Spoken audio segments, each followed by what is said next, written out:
The recent disruption in the Middle East due to US-Iran war has created global tensions, and it also deeply impacted the energy security interest of Eurasian, Middle East and South Asian region, including India. When we are discussing about India, it also hampered the interest of different states, including Himachal Pradesh. So let us discuss today how this issue is created problems for Himachal Pradesh, especially with respect to the social and economic challenges. So, hello students, welcome to Raj Malhotra IAS and the Target HPS 2026 series. Today we are going to discuss over the burning hot topic of US-Iran war and its impact on Himachal Pradesh. समझेंगे जानेंगे कि ये जो अभी recent एक disruption चल रहा है, कॉन्फ्लिक्ट है मिडिल ईस्ट में, उसका क्या कोई प्रभाव हिमाचल प्रदेश पे भी पड़ रहा है, अगर पड़ रहा है सो किन किन एरियाज को ये प्रभावित कर रहा है, ठीक है, और आने वाले समय में इसके क्या इम्पैक्ट हो सकते हैं. So let us discuss it one by one. Majorly, if we are discussing about the impact of US-Iran war on Himachal Pradesh, so इसमें हम 4 पॉइंट्स को डिस्कस कर सकते हैं. पहला है severe impact on the tourism. Himachal एक टूरिस्ट स्टेट है, काफी हद तक फॉरेन टूरिस्ट पे निर्भर करता है और अधिकतम जो टूरिस्ट यहाँ पर आता है उसमें रशियन, इजराइल टूरिस्ट ही होता है. सो अभी जो डिसरप्शन हमें इस रीजन में देखने को मिल रहा है उसका इम्पैक्ट टूरिस्ट पे पड़ेगा. दूसरा, अगर मैं पॉइंट पर बात करूं agriculture and other import distribution, जैसे कि एप्पल इंडस्ट्री हमारी है, जो सप्लाई चेन है वो डिसरप्ट होने की वजह से हिमाचल का एप्पल बहुत ज़्यादा जाता है, आपके मिडिल ईस्ट में या अदर फ्रूट्स बहुत जाते हैं. सो कहीं ना कहीं इसका सीधा प्रभाव यहाँ पे पड़ रहा है. इसके अलावा अगर मैं बात करूं सो एनर्जी सिक्योरिटी चैलेंजेस तो हैं ही. एलपीजी शॉर्टेज और फ्यूल प्राइसेस पूरे भारत में ही बढ़ रहे हैं, तो हिमाचल कैसे अछूता है, यहाँ पर भी प्रभाव पड़ेगा. हिमाचल पे इस पर ज़्यादा प्रभाव इसलिए दिख रहा है बिकॉज हिमाचल काफ़ी हद तक जो है वो अपने ट्रांसपोर्ट इंफ्रास्ट्रक्चर पे निर्भर करता है, ठीक है ना. हमारी इकोनॉमी ऐसी है, चाहे वो टूरिस्ट हो, चाहे वो हॉर्टिकल्चर हो, हमारा ट्रांसपोर्टेशन हमारे लिए बहुत मायने रखता है. तो एनर्जी सिक्योरिटी कंसर्न भी हैं. और इसके अलावा स्ट्रैंडेड सिटीजन्स एंड रेमिटेंसेस, बहुत से हिमाचली लोग जो हैं वो मिडिल ईस्ट में काम करते हैं डिफरेंट स्टेट्स में. सो उनको उनकी सिक्योरिटी संबंधित इश्यूज या उनकी लाइवलीहुड एंड रेमिटेंसेस से संबंधित चैलेंजेस अब सरकार के सामने आएंगे. सो चलिए अब इनको सभी पॉइंट्स को एक एक करके थॉरली डिस्कस करेंगे. So we will start from severe impact on tourism. Himachal is a tourist state और हिमाचल की जो इकोनॉमी है depends a lot over the development of tourism.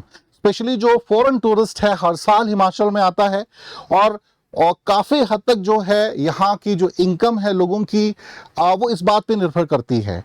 लेकिन हमने क्या देखा कि अभी जो US-Iran वॉर चल रहा है इसकी वजह से बहुत ज़्यादा फ्लाइट कैंसिलेशंस देखने को मिल रही हैं. बहुत सी जो होटल्स बुक कराए गए थे उनमें कैंसिलेशन देखने को मिल रहा है.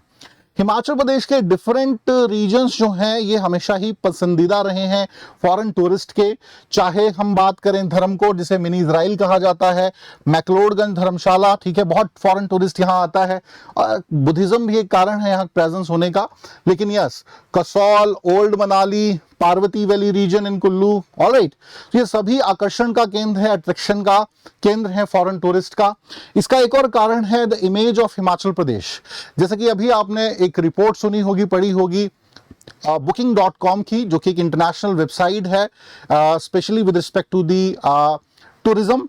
सो उसकी एक रिपोर्ट आई और ये कहा गया कि पूरी दुनिया में जो सबसे इंपॉर्टेंट या सबसे हॉस्पिटेबल प्लेसेस हैं उसमें 5वें नंबर पे हिमाचल प्रदेश भी है. बहुत वेलकमिंग लोग हैं यहाँ पे और हॉस्पिटैलिटी के लिए जगह बहुत बेटर है. तो ये भी एक रीजन है, इसकी वजह से भी यहाँ का टूरिज्म जो है वो प्रमोट धीरे धीरे हो भी रहा था और आशा थी कि और बेहतर होगा.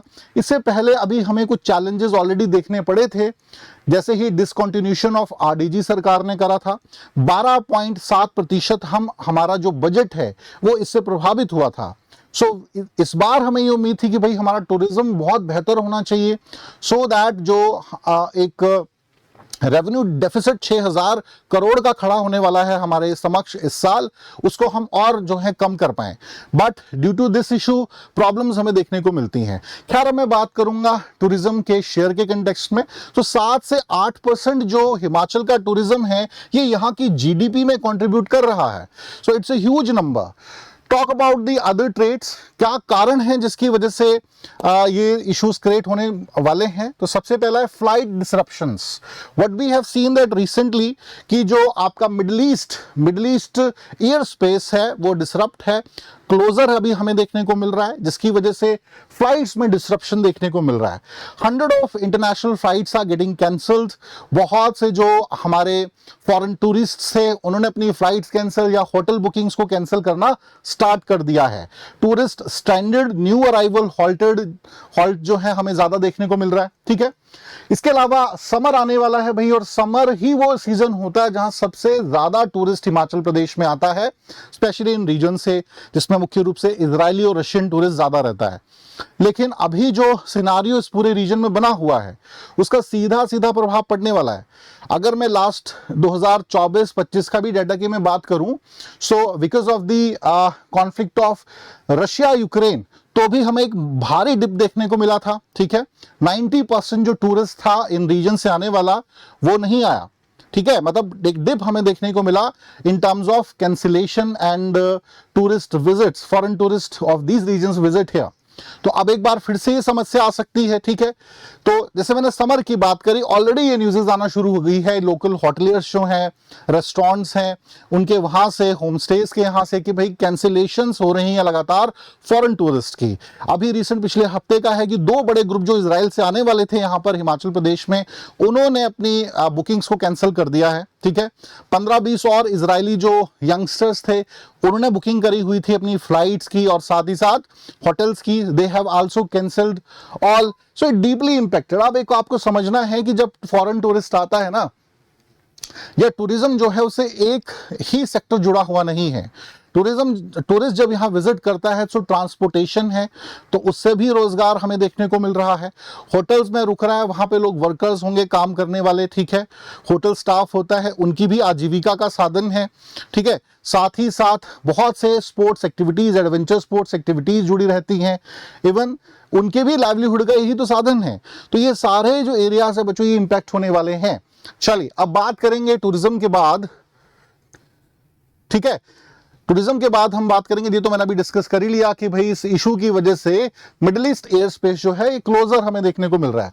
तो नेक्स्ट अब हम बात करने वाले हैं स्टैंडर्ड सिटीजन्स। तो ये स्टैंडर्ड सिटीजन्स का इशू क्या है भाई? Standard citizens and remittances. देखिए, बहुत से भारतीय लोग जो हैं they are working in the Middle East, और उन भारतीयों में से बहुत से हिमाचली भी हैं। अगर हम एक आंकड़े की बात करें, around 45 to 46,000 Himachali people are working in the Gulf states, different Gulf states, including Dubai, Saudi Arabia, Qatar, Kuwait, Oman.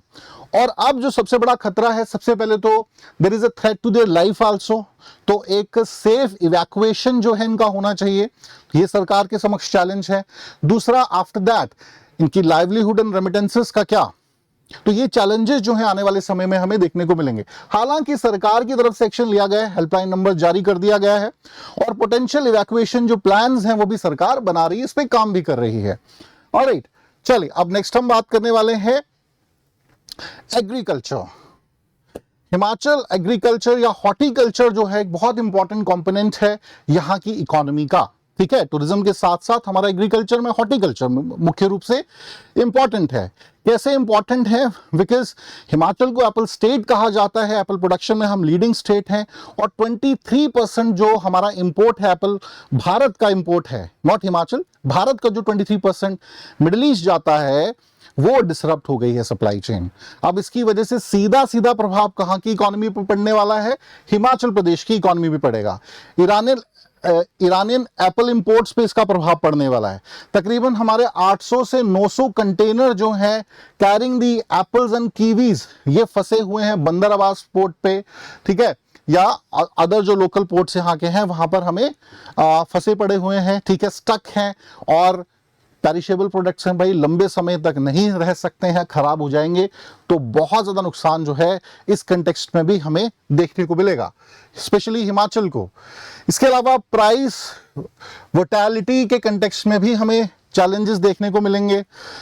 Reduce Iranian imports, इससे चीप कंपटीशन बढ़ेगा, ठीक है, जनरल जो एप्पल प्राइसेस है उसमें 30 से 40 रुपए की बढ़ोतरी हमें देखने को मिल सकती है, क्योंकि शॉर्टेज ऑफ सप्लाई है।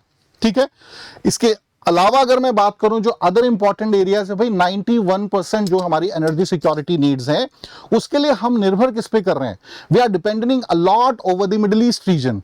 और अगर अभी मैं देखूं जैसे फर्टिलाइजर रिस्क है, हमारी एलएनजी एलपीजी जो है और जो फर्टिलाइजर है इस पर भी हम निर्भर कहां करते हैं, काफी हद तक मिडिल ईस्ट पे। अब होगा क्या कि अगर डिले होता है ना फर्टिलाइजर के केस में भी, तो इनपुट्स जो है इनपुट कॉस्ट बढ़ेगी जितने भी एग्रीकल्चर प्रोडक्ट्स हैं उनकी, और इसका सीधा बर्डन जो है वो किस पे पड़ेगा भाई, किसानों पे पड़ने वाला है।